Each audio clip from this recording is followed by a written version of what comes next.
Hey, what's up, y'all? This is a real quick video, and I just want to sound the alarm that America is changing, and the average person is not going along with the changes. We are fighting the change, and in many instances, it's because we don't even understand what's going on. And I'll just give a real quick example.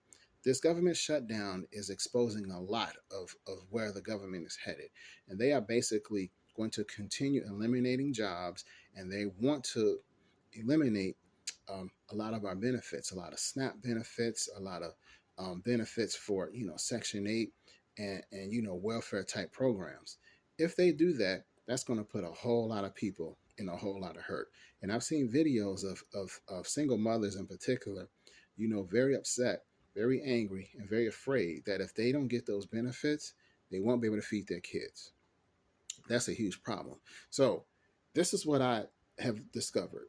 When I went to the Dominican Republic a couple months ago, I realized they didn't have those benefit programs there. They didn't have SNAP, they didn't have welfare, they didn't have Section 8 housing. What they did have was a sense of family and community. And when I say it was strong, I was blown away by how strong it was. They had families living together in houses and in apartments, living together in peace.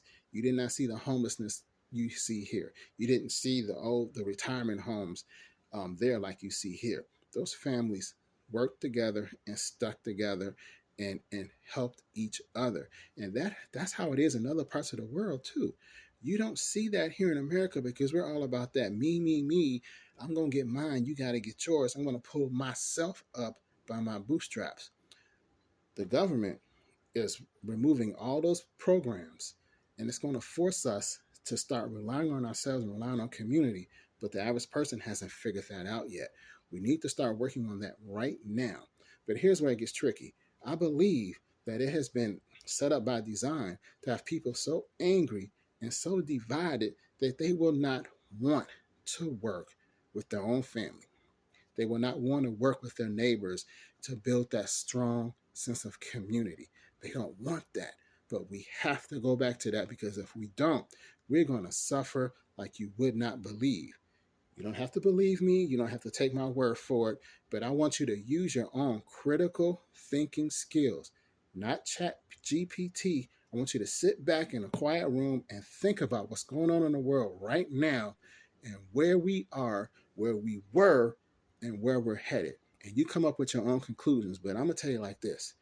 We have to build up our communities again. We have to learn how to work together because we're going to need each other to survive because the government will not be here to help you. Take my word for it or not, but we got to start working together, y'all.